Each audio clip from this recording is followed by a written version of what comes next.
Some cars are rare, and then there are these. Built in secret, sold in tiny numbers, or forgotten before they ever had a chance, these machines barely left a mark. But once you discover them, you'll wonder how you never heard of them before. No ads, no fame, just mystery, rarity, and the thrill of the unknown. Here are 12 ultra-rare cars you probably didn't know existed, and every single one is a hidden gem from the edge of automotive history. Number 1. The 1967 Dodge Monaco 500 two-door hardtop equipped with the 440 TNT V8 is one of the rarest and most quietly powerful American cars ever built during the muscle car era. A nearly forgotten anomaly from a time when Dodge was searching for its identity, straddling the line between full-size luxury and full-throttle performance. Today, when people think of 1960s Mopars with big blocks, they think of the Charger RT, the Coronet Super B, or the Roadrunner. But buried deep within Dodge's full-size catalog was this elegant yet muscular beast, the Monaco 500 Coupe, a car that looked like it belonged in a country club parking lot, but could eat as small-block Mustangs for breakfast without breaking a sweat. By 1967, Dodge had already entered the muscle car fray, but it hadn't quite found the formula that would later define it in the early 70s. The Charger was just getting started, and the Coronet line was still finding its way. Meanwhile, the Monaco, originally introduced in 1965 as Dodge's halo car, had evolved into a more refined, full-size luxury offering. It was Dodge's answer to the Pontiac Grand Prix, Ford LTD, and Buick Wildcat. But for a brief moment in 1967, the Monaco 500 variant emerged as something altogether different. A top-trim personal luxury car with optional muscle car firepower under the hood. At the heart of this rare offering was the 440 cubic inch TNT V8. Chrysler's TNT designation stood for tenacious, nimble, and tough. Though in reality, it was just clever branding for a more aggressive version of their already potent big block. The 440 TNT was equipped with a high-lift camshaft, dual exhaust, low-restriction air cleaner, and a Carter AFB 4-barrel carburetor. It produced a stout 375 horsepower and 480 Nm of torque, figures that rivaled or exceeded many purpose-built muscle cars of the same year. In a lighter intermediate like the Coronet RT, this engine was a terror. In the big Monaco 500, it was a velvet-wrapped hammer. The Monaco 500 two-door hardtop itself was a beautifully proportioned car. Long, low, and wide, with clean body lines, a formal roof profile, and restrained use of chrome that gave it an understated presence. It was available with bucket seats and a center console, features more commonly associated with sportier models, as well as every luxury option Dodge could throw at it. Power windows, air conditioning, tilt wheel, cruise control, power disc brakes, and even an 8-track player. The car rode on a 121-inch wheelbase and weighed over 4,100 pounds. But thanks to the torque-rich 440, it could launch off the line with surprising authority and cruise in at triple-digit speeds effortlessly. What makes the 1967 Monaco 500 with the 440 TNT so rare is how few people actually ordered it this way.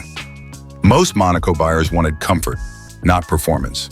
They opted for the smaller 383 engine or the smoother 440 Magnum tuned more for quiet torque than top-end pull. The TNT option was a hidden jewel in the order sheet, known only to Mopar insiders or enthusiasts who knew how to build a factory sleeper. Dodge didn't advertise this combo heavily. It wasn't a special package with decals or hood scoops. It was subtle, mature, and immensely powerful. The kind of car that could destroy muscle cars on the highway without ever attracting attention at a stoplight. Estimates suggest fewer than 600 Monaco 500 two-door hardtops were ever built with the 440 TNT in 1967, and most of those were likely driven hard, used up, and scrapped by the late 1980s. Many ended their lives forgotten in backlots or crushed during the cash for clunkers craze. Survivors today are vanishingly rare, and even among dedicated Mopar collectors, the car is often misunderstood or misidentified. Its sleeper status was both its blessing and its curse. Too subtle to be famous, too potent to be boring. Driving one today is a surreal experience.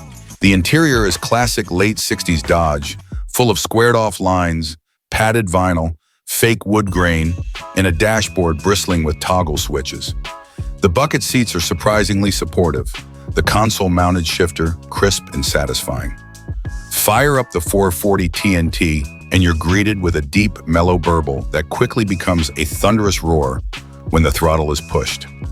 Despite its bulk, the Monaco 500 feels composed at speed, its long wheelbase soaking up bumps while the engine pulls like a freight train. It's not nimble, but it is confident. A grand touring coupe in the truest sense. One Florida-based Monaco owner who rescued a rusting example from a junkyard in the late 1990s put it best. It idled like a Cadillac and took off like a Charger. Nobody believed me when I told them it had a TNT 440 until I popped the hood. It was like Dodge forgot they made it. Nobody else even noticed. That sentiment echoes across the small, passionate community of Monaco 500 fans today. These cars were the ultimate gentleman's muscle machine. Sophisticated, powerful.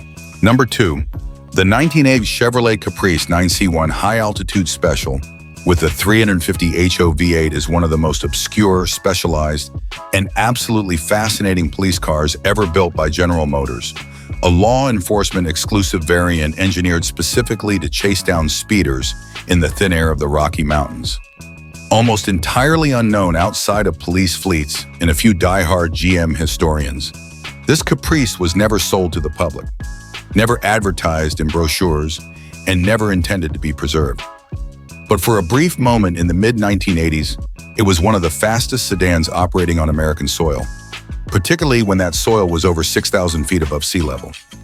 By 1985, Chevrolet's B-body Caprice was already the go-to full-size platform for law enforcement agencies across the country.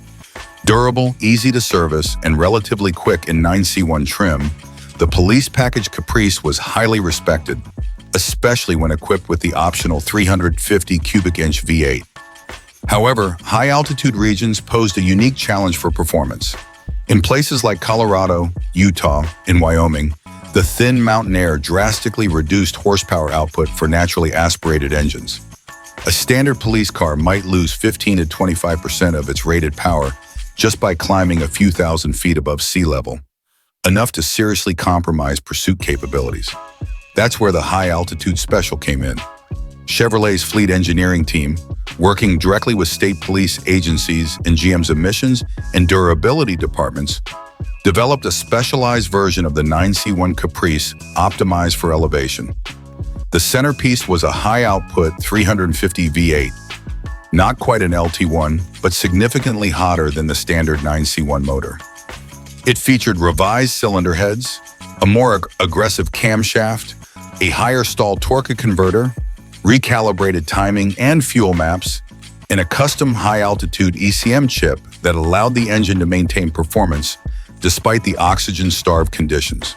On top of that, the 1985 high-altitude Caprices received heavy-duty cooling systems, reinforced drive shafts, 3.42 limited-slip rear differentials, and upgraded transmission programming. The suspension was firmed up, and brakes were beefed to handle repeated high-speed stops on steep descents. Everything about this car was engineered with a specific goal: chase down high-performance vehicles on winding mountain roads, where lesser sedans and even standard police interceptors struggled to keep up. Fewer than 400 of these 9C1 high-altitude specials were built for the 1985 model year, with nearly all delivered to agencies in Colorado, parts of New Mexico, and western Wyoming. They were never available for civilian sale, and none came with luxury features. No chrome, no plush carpets, just speedometers calibrated to 140 mph, reinforced bucket seats, and black steel wheels. Most were painted in nondescript agency colors like fleet white, slate gray, or state trooper brown, and outfitted with roof lights, push bars, and radios. From the outside, they looked like any other Caprice cop car, but behind the wheel they were something else entirely. Former officers who drove them still speak about the cars with a kind of reverence. It was faster than most Corvettes in Colorado. "No joke," said a retired Colorado state trooper. You'd be doing 120 at 9,000 feet above sea level and still have pedal left. Nothing else could breathe up there like it did. Because these cars were built for duty, not preservation, almost all were driven hard and scrapped at the end of their service life. Fleet policies demanded that police cars be auctioned or crushed after a set number of years or miles, and few departments saw any reason to keep these rare units on the road. Survivors are almost non-existent today. Occasionally, a stripped-down, decommissioned shell shows up at a police auction or in the corner of a junkyard, often missing its original drivetrain and with no markings to distinguish it from a base 305 Caprice. That anonymity is part of what makes the 1985 9C1 high-altitude special such an intriguing piece of automotive folklore. There are no badges, no decals, and almost no documentation. It's a car that existed almost entirely in the margins, purpose-built, brutally fast in its environment, and then erased. To the few who remember them, they were legends. To everyone else, they never even existed. And that's what makes the 1985 Chevrolet Caprice 9C1 high-altitude special so special. It was a performance sedan that was faster than its era should have allowed, created for one job in one place, and built in such small numbers that its very existence feels more like whispered myth than production reality. A forgotten enforcer of the Rockies, still leaving tire marks in high-altitude memory. Number 3. The 1970 AMC Rebel Machine in frost white four-door sedan in form is one of the most obscure, mysterious, and utterly fascinating anomalies to ever wear the red, white, and blue heart of American Motors performance.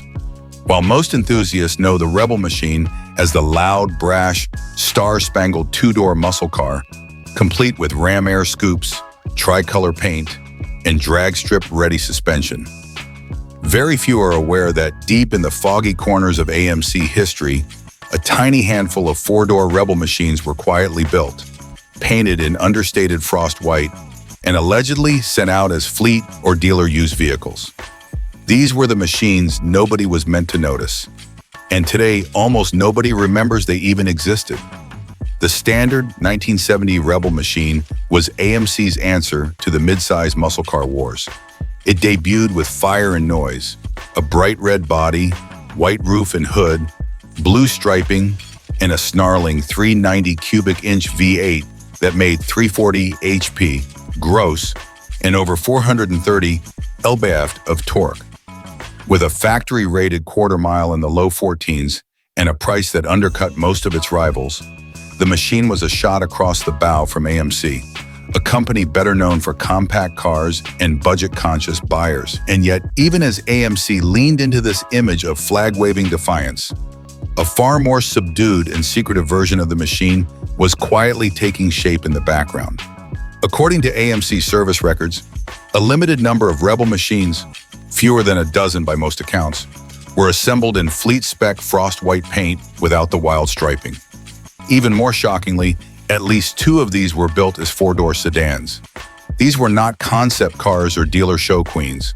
These were real functional prototypes or internal use vehicles, created for regional reps, Canadian dealer testing, or quiet high-performance evaluations. Unlike the extroverted coupe, the four-door machine wore no fanfare, no patriotic graphics, no hood tatch, just a white AMC Rebel sedan body with that heavy-duty suspension, performance-tuned 390 engine, dual exhaust, and reinforced drive shaft that made the machine special. Underneath, it still carried the same beefed-up drivetrain and handling upgrades that gave the standard machine its reputation as one of the fiercest street sleepers of 1970. But the four-door variant looked like something your uncle drove to a government job. And maybe that was the point. A former AMC service tech from Ontario recalled seeing one at a dealership where he worked in 1970. It was frost white, looked like a regular Rebel sedan, except for the slight rake and deep rumble, he said. The dealer said it was for official use only, but I swear it was faster than any AMX we ever had on the lot. The story goes that AMC experimented with the idea of a high-performance four-door for law enforcement and internal evaluation purposes. A potential pursuit vehicle that wouldn't stand out, but could run down almost anything on the road. Canada's less restrictive fleet vehicle guidelines at the time might explain why a few were sent north.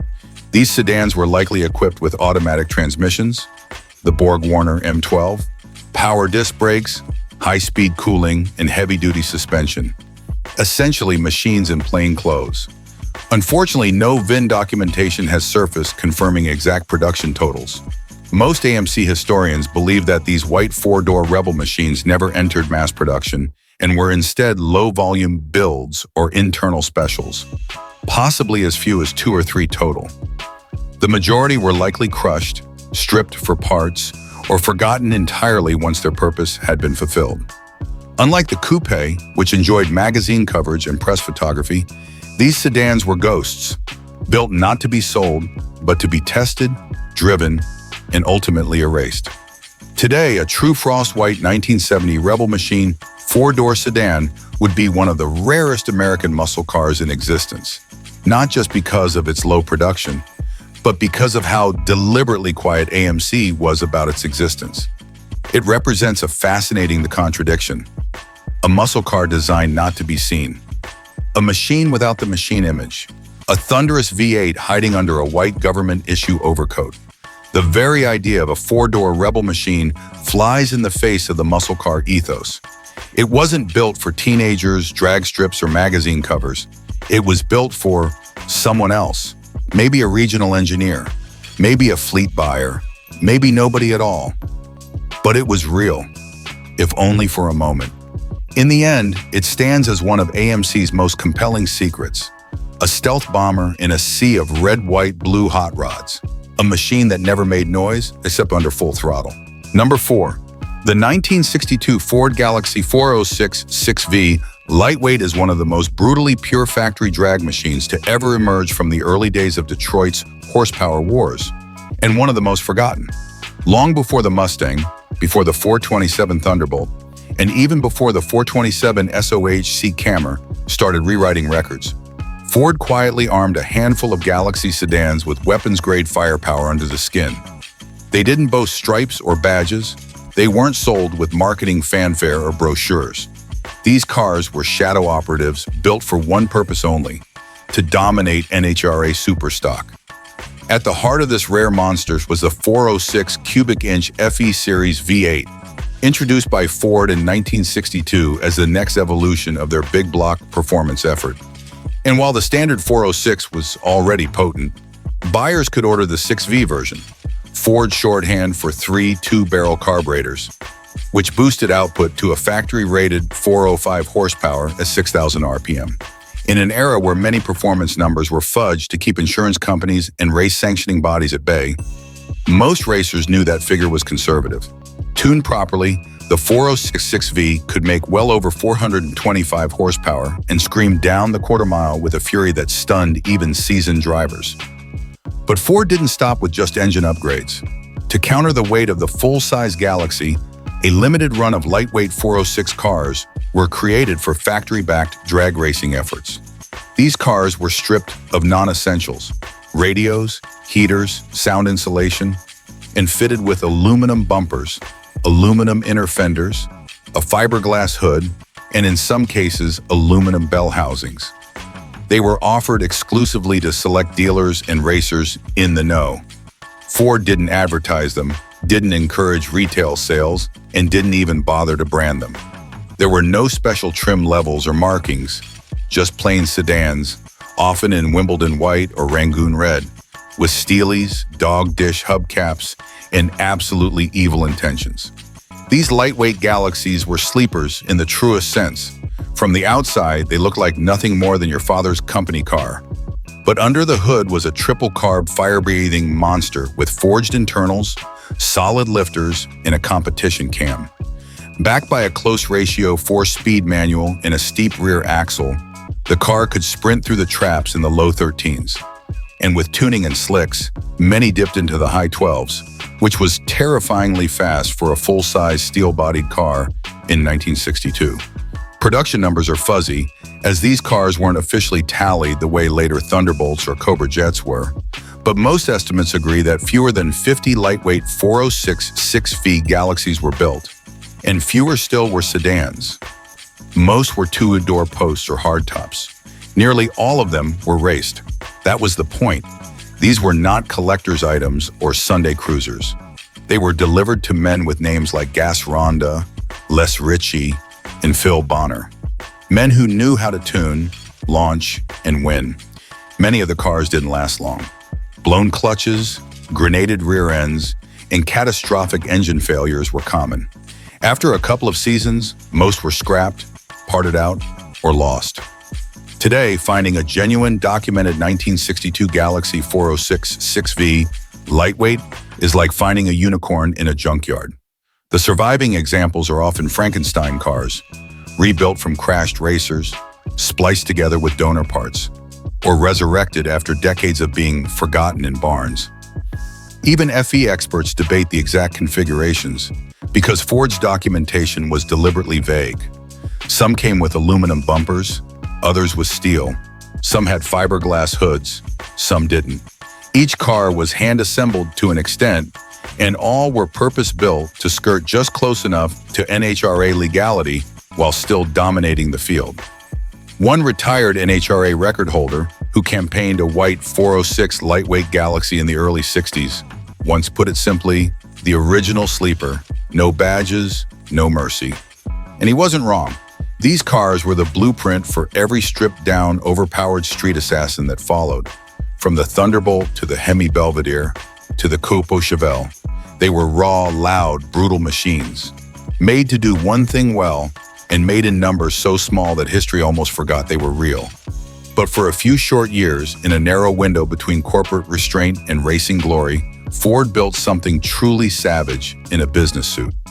The 1962 Galaxie 406 6V lightweight wasn't just a muscle car before the term existed.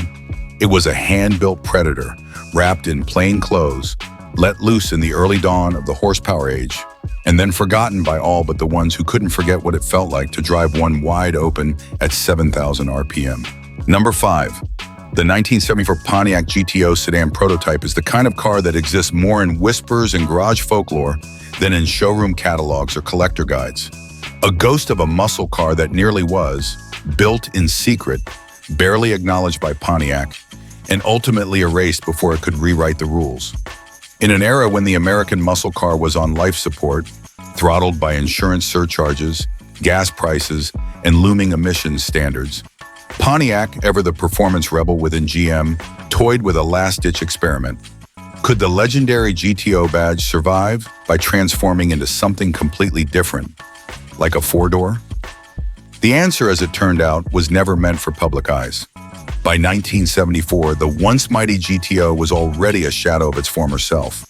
The classic A-body platform had given way to the compact X-body Ventura chassis, and the car that once dominated Woodward Avenue had become a badge and trim package, powered by a 350 or optional 400 V8. Sales were falling, performance was being dialed back across the board, and inside Pontiac's engineering department, ideas were getting desperate and weird. Someone asked the question, what if the GTO wasn't just a coupe anymore? What if muscle could come with four doors? According to internal documents and a few long-retired GM employees, two prototype 1974 GTO sedans were built on the Ventura platform, essentially badge-engineered four-door Novas with a twist. These weren't just base sedans with decals. Each had unique GTO badging, a Pontiac 400 cubic inch V8 under the hood, dual exhaust, rally gauges, and a stiffer suspension setup borrowed from the Firebird Esprit. They were meant to be subtle, sleeper muscle cars with family sedan utility. One was painted cameo white, the other sterling silver. Both had rally two wheels, slightly raised rear springs, and a throaty idle that betrayed the car's otherwise mundane four-door silhouette. Inside, the prototypes were even more surreal. Vinyl bench seats, column shifters, and standard wood grain dash trim. Nothing flashy, just muscle car DNA stuffed into a commuter suit. It was in many ways a throwback to the early days of the GTO, when the whole idea was to take a family car and drop a big engine into it.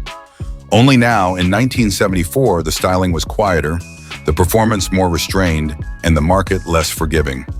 Pontiac never publicly acknowledged the project, and it was scrapped before reaching the approval phase.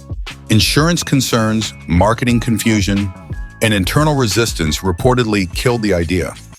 Both prototype sedans were supposed to be crushed, along with dozens of other experimental cars from the era. But that's where the story takes a turn. For decades, rumors have circulated that one of the 1974 GTO sedans, the white one, wasn't destroyed. According to one former Pontiac engineer, the car vanished from the secure Pontiac test facility in late 1975 under suspicious circumstances. No records were updated, no official paperwork filed. It was simply gone. Some say it was stolen by a disgruntled employee. Others claim a Pontiac executive quietly spirited it away to preserve a piece of history. The VIN, if it even followed standard coding, has never surfaced. I saw it in person once. Bench seat, GTO badging, factory documents in the glove box. It was real, said one former GM engineer, who claims to have encountered the car during a parts delivery to Pontiac's engineering garage. Didn't have scoops or stripes, just that sound. You knew it wasn't a regular Ventura the second it fired up. Since then, countless Pontiac collectors have searched for it. A barn in Michigan, a rumored sighting in rural Indiana, a Craigslist ad that vanished overnight. But to date, no verified examples of the 1974 GTO sedan have been found. It's become one of the great what-if legends of the muscle car era, a car that challenged tradition just a little too much and disappeared before the world could react. And yet, the idea behind it, a four-door performance car in an age when muscle coupes were dying, was weirdly ahead of its time. Just a few years later, Dodge would introduce the Diplomat police package. Chevy would build the Impala SS. Even Pontiac would later revive the GTO name in 2004 with a modern V8 coupe. But in 1974, a GTO sedan was simply too strange, too bold, too wrong.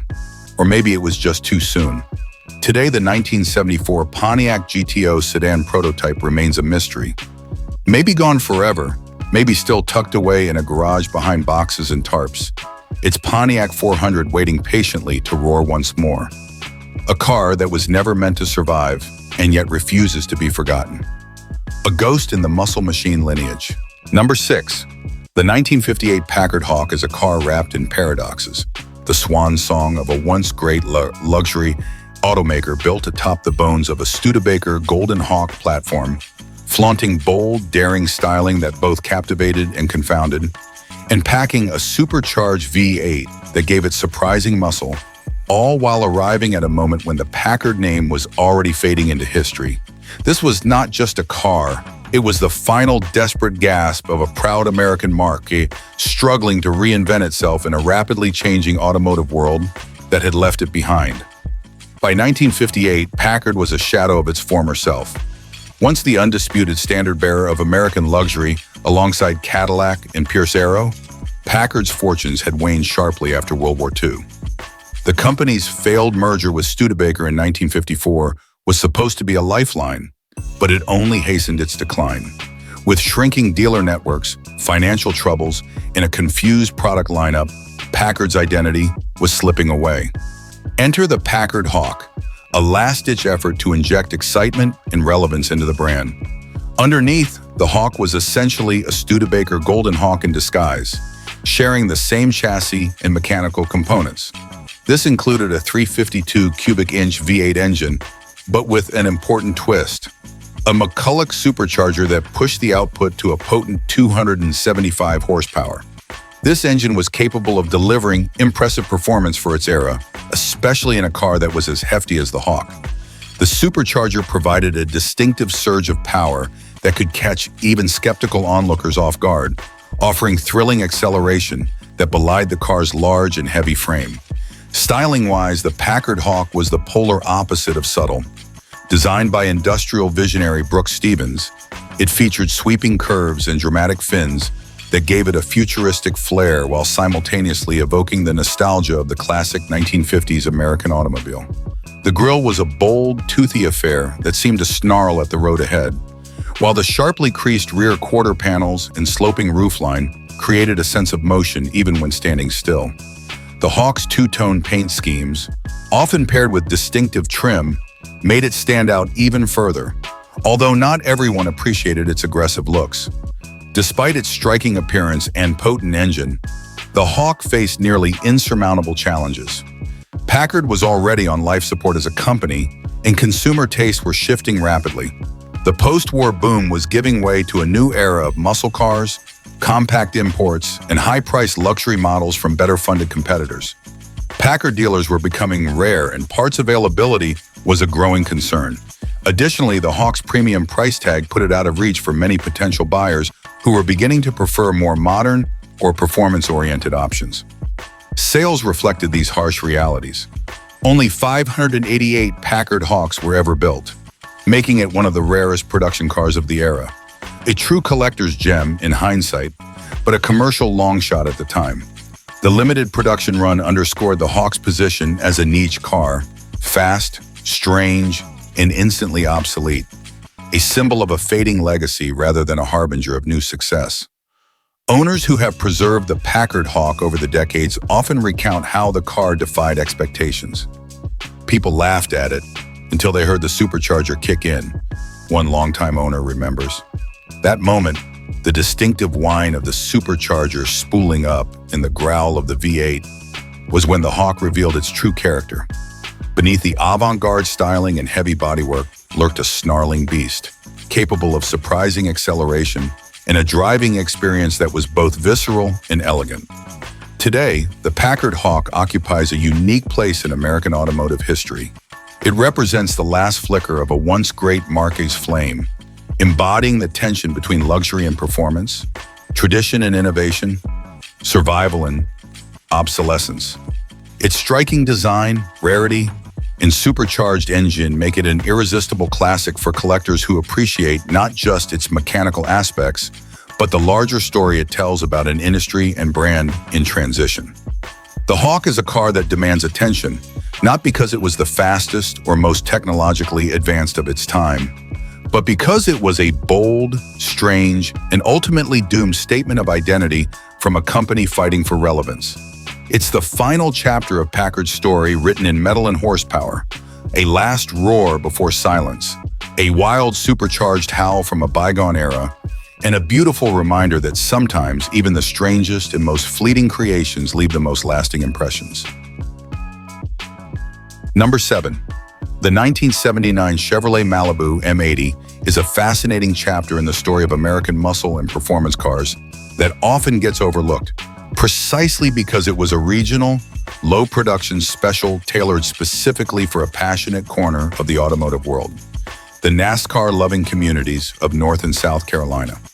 Unlike the national marketing juggernauts like the Camaro or Monte Carlo SS, the M80 was a subtle, almost stealthy nod to the racing culture that permeated the Carolina streets and back roads, blending practicality with a genuine performance upgrade that made it stand out for those in the know, even if it barely registered on the broader muscle car radar. At the time, the Malibu was well established as a reliable mid-size family car, known for its comfort and utility rather than performance thrills. But Chevrolet recognized an opportunity to connect with the die-hard racing fan base surrounding the NASCAR circuits of Darlington, Charlotte, and Rockingham. These tracks were more than just race venues. They were cultural epicenters where speed, horsepower, and car pride were woven into everyday life. The M80 was born to honor that spirit, a car that could be driven to the racetrack, fit in with the local muscle crowd, and yet still handle daily duties without drama. Under the hood, the heart of the M80 was Chevrolet's venerable 350 cubic inch small block V8. Though rated modestly at around 165 to 175 horsepower, due to tightening emissions and insurance restrictions typical of the late 1970s, the engine was a proven powerhouse that delivered smooth torque and reliable performance. Its relatively mild state of tune belied the engine's inherent potential, which savvy owners could later unlock through simple bolt-ons and tuning upgrades. But more importantly for the M80, the engine was married to the F41 sports suspension package, a key differentiator that upgraded the handling characteristics with stiffer springs, firmer shocks, heavier sway bars, and quicker steering ratios. This gave the M80 a much sharper feel than the typical Malibu, lending it a poised, eager-to-attack demeanor that was rare in family sedans of the era. Visually, the M80 set itself apart with tasteful but distinct rally stripes adorning the hood and trunk, a nod to the racing stripes that adorn NASCAR race cars, and dual exhaust outlets that hinted at the car's muscle ambitions. The exterior featured subtle M80 badging, distinguishing it from the sea of standard Malibus on the road without resorting to gaudy decals or oversized spoilers. The two-door coupe body style emphasized a sporty character, while interior upgrades such as sportier bucket seats, special trim materials, and unique gauges offered drivers a cockpit that felt more connected and purposeful than the average family car. The production run of the Malibu M80 was limited, with estimates suggesting fewer than 1,500 examples built, all allocated primarily to dealers within North and South Carolina. This regional exclusivity made the M80 a rare sight beyond its heartland, and it was never officially advertised as a muscle car, instead relying on word of mouth and local dealer enthusiasm to find its audience.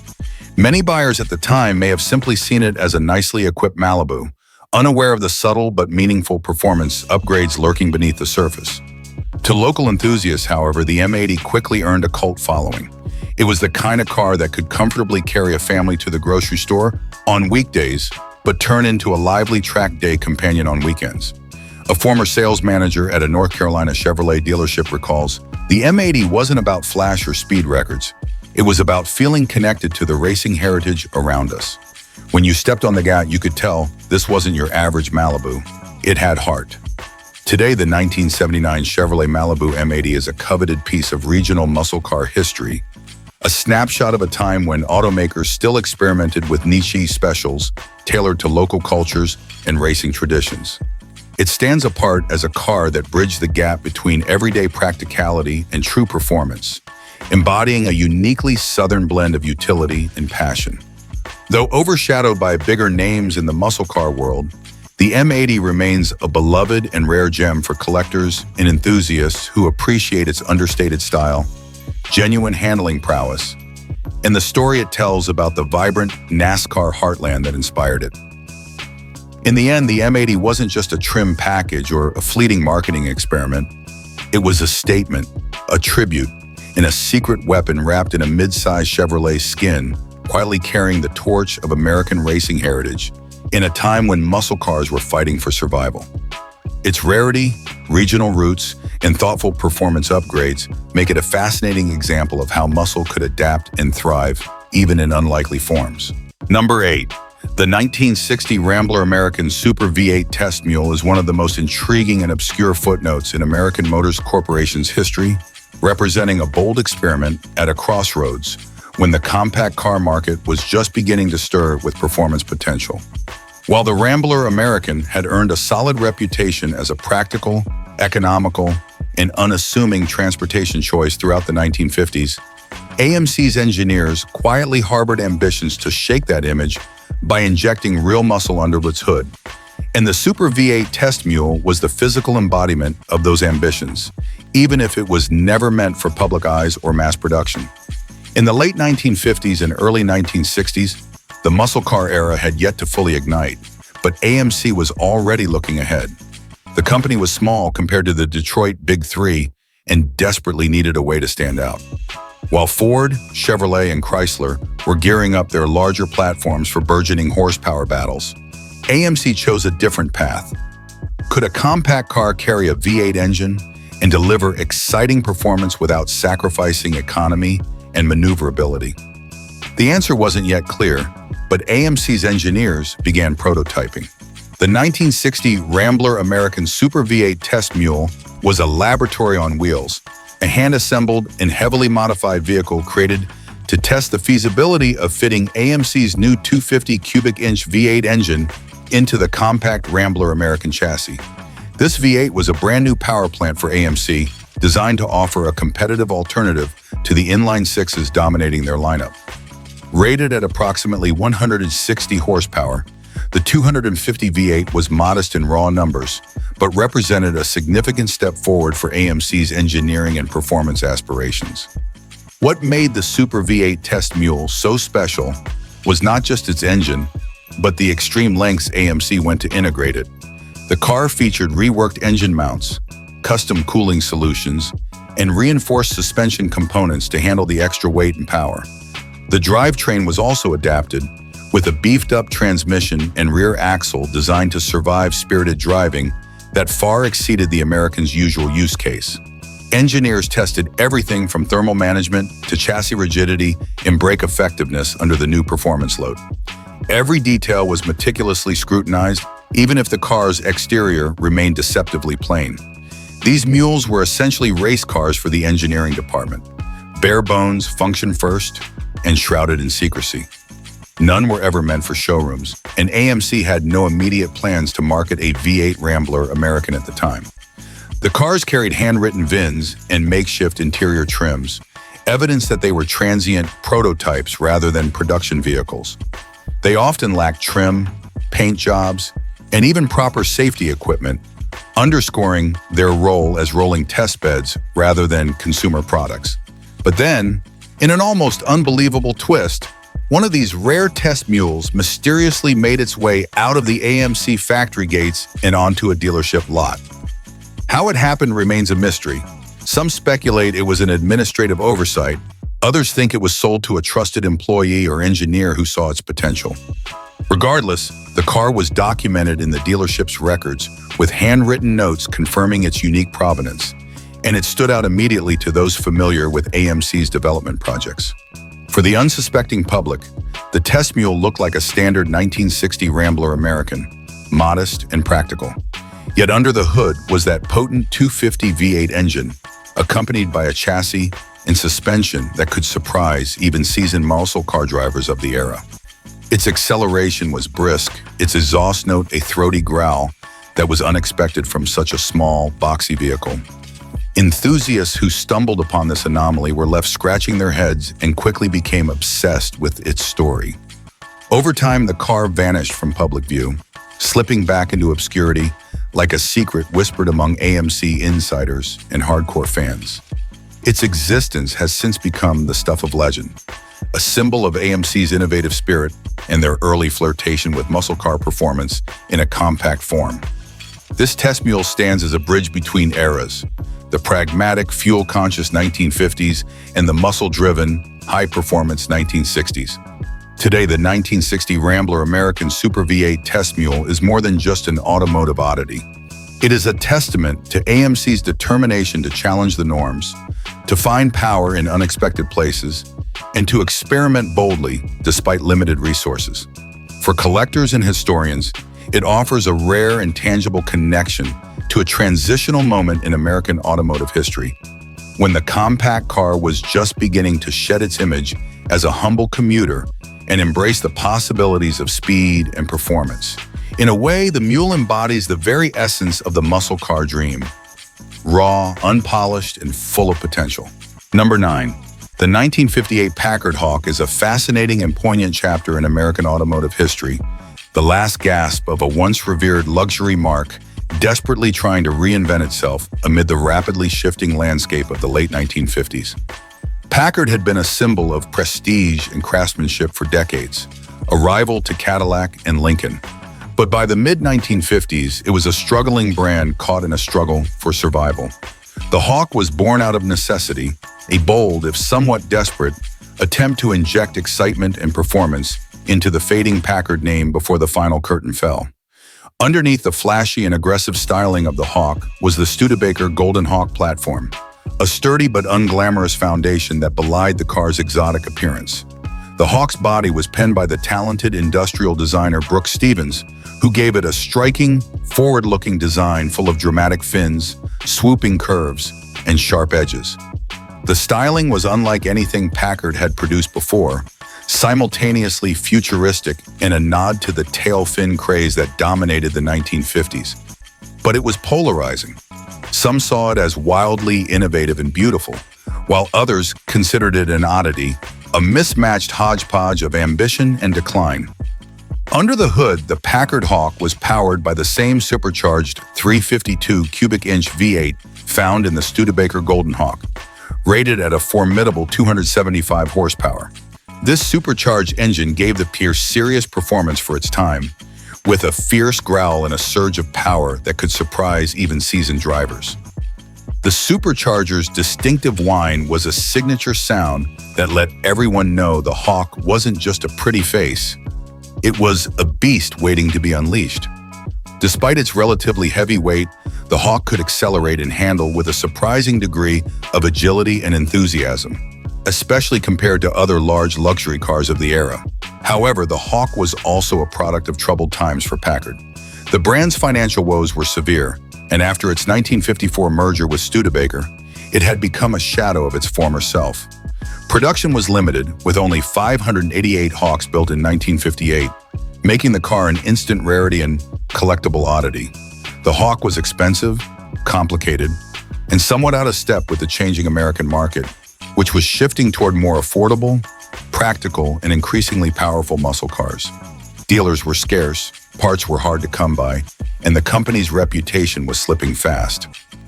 Owners and enthusiasts who have cared for these rare Hawks often recall the mixed reactions the car received at the time. People laughed at it until they heard the supercharger kick in. One long-time Packard Hawk owner fondly remembers. That moment, when the engine's fury was unleashed, revealed the car's true nature, a surprising blend of performance and style that defied the gloomy expectations set by Packard's decline. Today, the 1958 Packard Hawk is more than just a rare collector's car. It is a symbol of a turning point in American automotive history. It embodies the tension between old-world luxury and new-world performance, between fading prestige and the raw excitement of muscle. Its bold styling, limited production, and supercharged engine make it a unique and fascinating survivor from an era when American cars were rapidly evolving, and when Packard's long reign was coming to a dramatic end. The Packard Hawk's story is one of courage and contradiction, fast, strange, and instantly obsolete, yet unforgettable.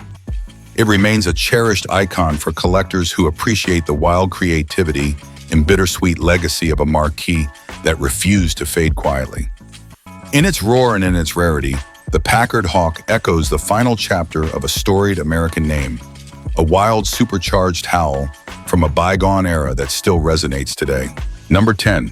The 1957 Mercury Turnpike Cruiser convertible equipped with the legendary Super Marauder 430 V8 stands as a towering testament to the bold, unapologetic spirit of American automotive innovation at the height of the 1950s. This was a time when the industry was moving at lightning speed, literally and figuratively, toward bigger, faster, and flashier cars that married luxury with jaw-dropping performance.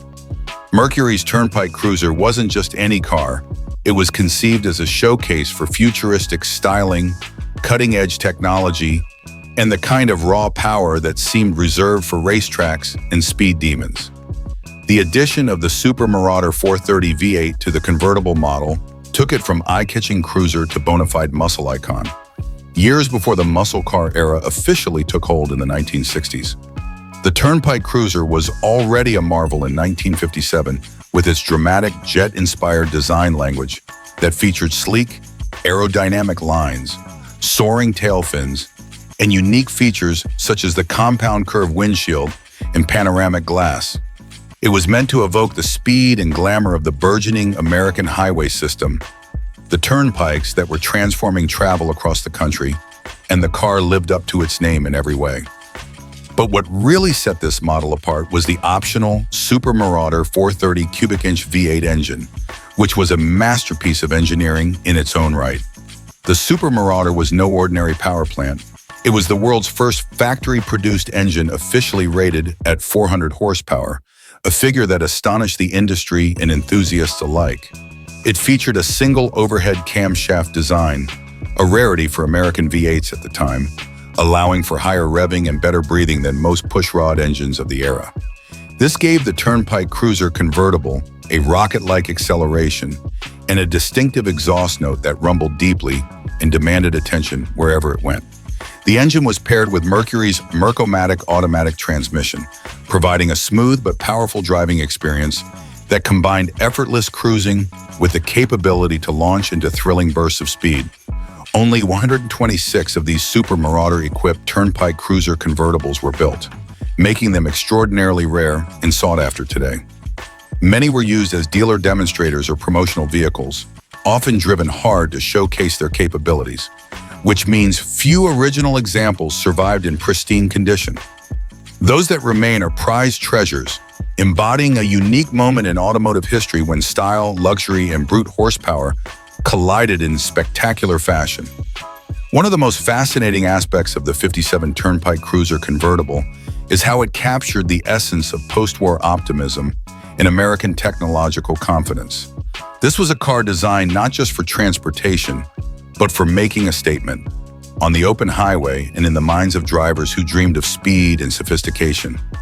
Its advanced features like power steering, power brakes, and the lifeguard safety system were cutting edge at the time, showing that performance didn't mean sacrificing comfort or safety. Collectors and historians alike view the Super Marauder Turnpike Cruiser as a crucial link between the streamlined luxury cars of the early 1950s and the full-throttle muscle cars that would dominate the next decade. It represents a bold experiment by Mercury to stake its claim in a competitive market, combining advanced engineering with daring aesthetics and performance credentials that few other cars could match. For those lucky enough to discover or restore one today, the car offers an intoxicating blend of nostalgia, engineering marvel, and pure driving joy. Owners often share stories of the car's commanding presence, how it turns heads not just for its rarity, but for the unmistakable growl of the supercharged V8 echoing down the street. One owner described their '57 Turnpike Cruiser convertible as a rolling piece of American art and power, a reminder of a time when the future was wide open and the road stretched endlessly ahead. Ultimately, the 1957 Mercury Turnpike Cruiser convertible with the Super Marauder 430 V8 is far more than just a rare car. It is a symbol of an era defined by optimism, ambition, and a relentless pursuit of performance and style. Its legacy lives on in the hearts of enthusiasts who appreciate its place at the crossroads of luxury and muscle, a roaring testament to the golden age of American automotive innovation. Number 11. The 1971 Plymouth Hemi GTX Canadian export stands as one of the most elusive, enigmatic, and fascinating footnotes in the storied saga of American muscle cars. A rare breed born at the twilight of the muscle era that few have ever seen, and even fewer truly understand. While the muscle car heyday roared loudly in the United States throughout the 1960s and into the early 70s, its echo north of the border took on a quieter, more mysterious tone. This Canadian-only export model was a powerful, almost ghostly apparition in the automotive world, a bridge between two worlds, the fading muscle car golden age and the uncertain, tightening automotive landscape of the early 1970s. The Plymouth GTX had already established itself as a formidable muscle machine by 1971, boasting aggressive styling, powerful engines, and a reputation for blending daily drivability with genuine performance. But the Canadian market presented unique challenges and opportunities. Due to differing regulations, market demands, and dealer preferences, Plymouth developed a special run of GTX models equipped with the mighty 426 cubic inch Hemi V8, specifically for Canadian buyers who sought the ultimate in muscle car firepower, even as muscle cars were beginning to face legislative headwinds and skyrocketing insurance rates. Production of these Canadian Hemi GTXs was incredibly limited. Fewer than 30 units were ever built, making them one of the rarest muscle cars in North America, yet they've remained almost invisible in the grand narrative of muscle car history. These cars featured the legendary 426 Hemi engine, one of the most revered power plants in automotive lore. With its hemispherical combustion chambers, massive displacement, and robust construction, the Hemi was capable of producing a factory-rated 125 horsepower and a brutal torque curve that could obliterate the quarter mile and terrify anyone unfortunate enough to challenge it. What makes the Canadian Hemi GTX even more remarkable, how it combined this legendary performance with unique market-specific attributes. These models were fitted with subtle styling differences that distinguished them from their US counterparts, including distinct badging, trim options, and sometimes even compliance modifications for Canadian regulations. The cars were predominantly two-door hardtops, equipped with heavy-duty suspensions, beefed-up drivetrains, and often manual transmissions preferred by enthusiasts who wanted to extract every ounce of power and control. Despite the extraordinary performance on offer, these cars were somewhat out of place in the early 1970s. The muscle car market was beginning to contract rapidly under the pressures of tightening emission standards, insurance hikes that targeted high-performance vehicles, and an oil crisis that would soon reshape the American automotive landscape forever. Dealers struggled to sell high-performance muscle cars, and buyers were increasingly wary of insurance costs and fuel consumption. As a result, the Canadian Hemi GTX flew largely under the radar, an almost secret weapon for those who knew of its existence and could afford it. Because these cars were never heavily marketed or promoted, many slipped through the cracks, disappearing into private collections, provincial roads, or worse, scrap yards. Over the decades, their rarity has only grown, compounded by the scarcity of surviving examples in original condition. For muscle car collectors, stumbling across a Canadian Hemi GTX today is akin to finding a buried treasure, a remarkable find that reconnects the modern enthusiast with a nearly forgotten chapter of muscle car history. Enthusiasts and historians describe the car as a king without a kingdom, a phrase that perfectly encapsulates its unique position in automotive lore. It possessed the raw power, the iconic engineering, and the muscle car soul to command respect and awe, yet it lacked the widespread recognition and marketing that would have cemented its place alongside icons like the Charger, Mustang, or Camaro. Instead, it was quietly powerful, almost secretive, a phantom muscle car that roared through Canadian streets long after the American muscle market had begun to fade. One Canadian Mopar collector, speaking from years of experience hunting down rare and undocumented models, described the 1971 Canadian Hemi GTX as a ghost in the shadows of muscle history, a car that haunts the dreams of collectors because it's so rare and so misunderstood. That haunting mystique only adds to the car's allure, transforming it into a kind of holy grail for enthusiasts eager to uncover and preserve muscle car rarities that have slipped through the cracks of time.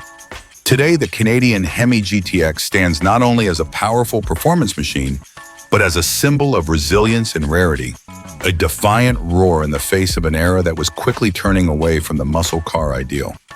It reminds us that muscle cars were never just number 12. The 1966 Oldsmobile Toronado GT package, known internally as the W34 option, stands as one of the most intriguing and underappreciated chapters in American muscle car lore, a quietly rebellious performance package that transformed an already radical luxury coupe into a stealthy street beast. The Toronado itself was groundbreaking from its debut in 1966, one of the first American cars to break tradition with front-wheel drive combined with a monstrous 425 cubic inch V8, a setup that turned heads and raised eyebrows in an era dominated by rear-wheel drive muscle machines. But the W34 GT package was the secret sauce that added serious muscle to the Toronado's sophisticated veneer, elevating it from impressive luxury cruiser to something with genuine bite. Unlike muscle cars that scream their intentions through big badging, flashy stripes, and aggressive advertising campaigns, the W34 was subtle to the point of near invisibility.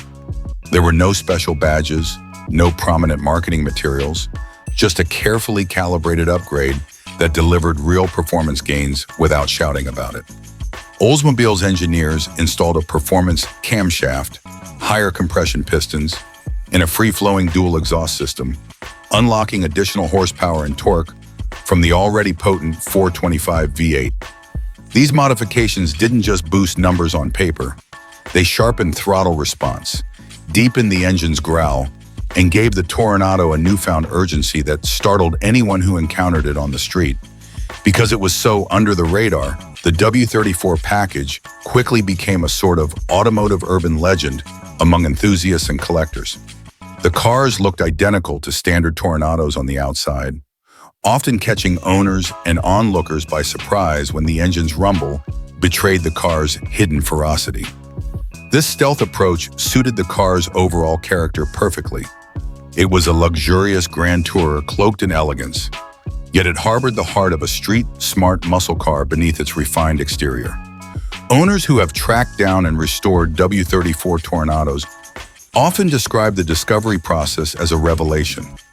One Illinois owner famously summed up the feeling with a vivid analogy. It was like finding out your grandfather was in a street gang. That mix of respect for tradition and shocking performance encapsulates the W34's mystique perfectly. Here was a car that looked dignified and polished, yet could unleash surprising power when pushed. Only a small number of these packages were ever built. Estimates suggest fewer than 1,000, and the lack of official documentation or badges means some examples have gone unnoticed or misidentified for decades. This rarity adds to their mystique and value, making the W34 Toronado a prized find among collectors who appreciate both muscle and subtlety. Mechanically, the upgrades provided a more thrilling driving experience without compromising the smooth, cushy ride and luxury appointments that define the Toronado line, making it a unique blend of comfort and performance that few cars of the era could match. In the broader context of muscle car history, the 1966 Oldsmobile Toronado GT package occupies a fascinating niche. It wasn't about raw, in-your-face horsepower wars.